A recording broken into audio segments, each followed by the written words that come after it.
Was missing and was good. Hello.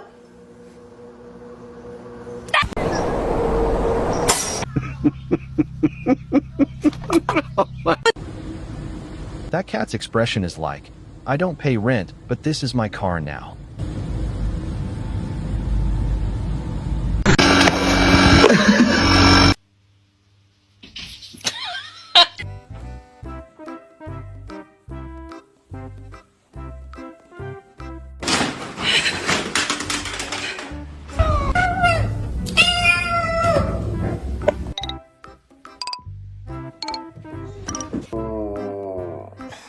자 이거 아우.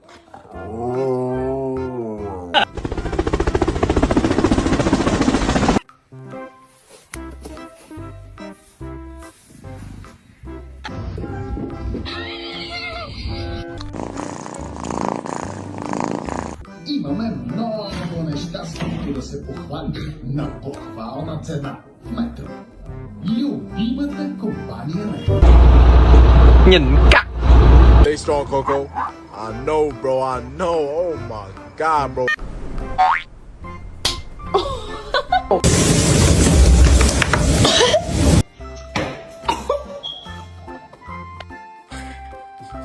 That moment when you think you're invisible, but you're 100% not. You make me still some. No. No. Olive.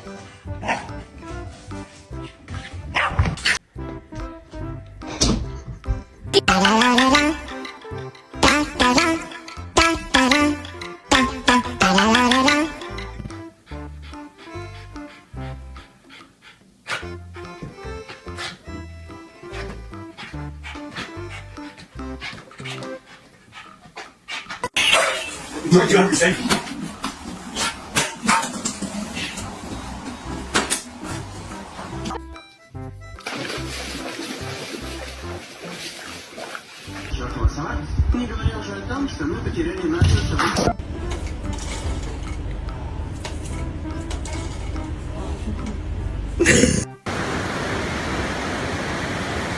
This dog is clearly digging for lost treasure.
Hello everyone. Today I will tell you a story. The story is titled, When My Dog Thought He Was the Boss. Please like and subscribe to my channel if you appreciate me. You can skip this if you don't like this video. Thank you very much. The story begins as follows. It all started one lazy Sunday morning. I was half asleep, sipping coffee, and scrolling my phone when Max, my four-legged housemate and undisputed ruler of chaos, strolled into the living room with the swagger of a walking into a boardroom. Head high, tail curled, eyes sharp. He stopped in the center of the room, looked at me as if to say, "You're late," and let out a short, commanding bark. That's when it began. From that moment on, Max decided he was in charge, not just of the house, but of me, the neighborhood, and perhaps the entire food supply chain. He started giving orders. Want to sit on the couch? Too bad.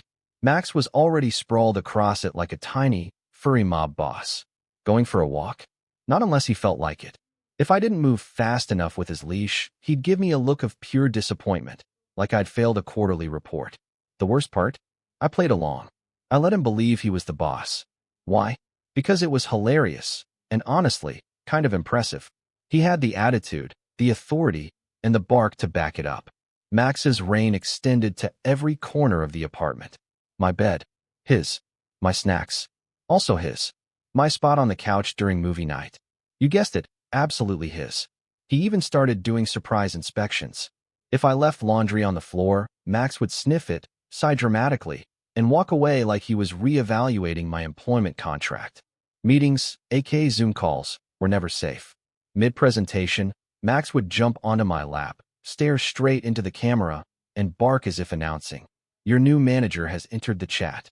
Clients would laugh, coworkers would wave, and Max would bask in the digital attention like the social media influencer he clearly believed he was. He developed a taste for structure too. Breakfast at exactly 7:30 a.m. A minute late, and he'd file a complaint by flipping over his bowl. Walks at 10 and 4, or he'd stage a sit-in protest by the door. Belly rubs were mandatory after lunch, and don't even think about watching TV without inviting him up for executive cuddles. Once, I tried to assert my own authority. I said, "No, Max, we're not going outside right now." His response? He grabbed his leash, dragged it across the floor, and dropped it on my foot. Then he sat down, looked me dead in the eyes, and sneezed, like a mic drop, but fluffier. Max's reign as top dog continued for weeks. I was his loyal employee/roommate/personal chef. But all empires face their challenges. His came in the form of a vacuum cleaner. One sunny afternoon, as Max strutted through the living room inspecting his territory, I decided to vacuum. The moment I turned it on, Max froze. His ears perked. His eyes narrowed. Then came the panic. His tail dropped like a failed stock market graph, and he bolted under the table. I watched in amazement. The mighty ruler, defeated by a noisy plastic tube. For the rest of the day, he sulked. His usual confident strut was replaced by cautious side eyes and low grumbles. I could tell his ego had taken a hit. That night, instead of claiming the couch like usual, Max curled up beside me, quietly resting his head on my lap. His eyes said, "Even bosses need support sometimes." And just like that, Max wasn't just the boss anymore. He was my best friend again. Of course, by morning he was back to barking orders and stealing my socks. But the vacuum incident reminded him, and me, that even when you run the house with iron paws, there's always something that humbles you. These days, Max still thinks he's in charge, and honestly, maybe he is. He's got the attitude, the routine, and the dramatic flair of a furry executive. And me? I'm just happy to be on his team. I make the coffee, he makes the rules, and together we run a household that's 70% dog logic, 30% human compromise.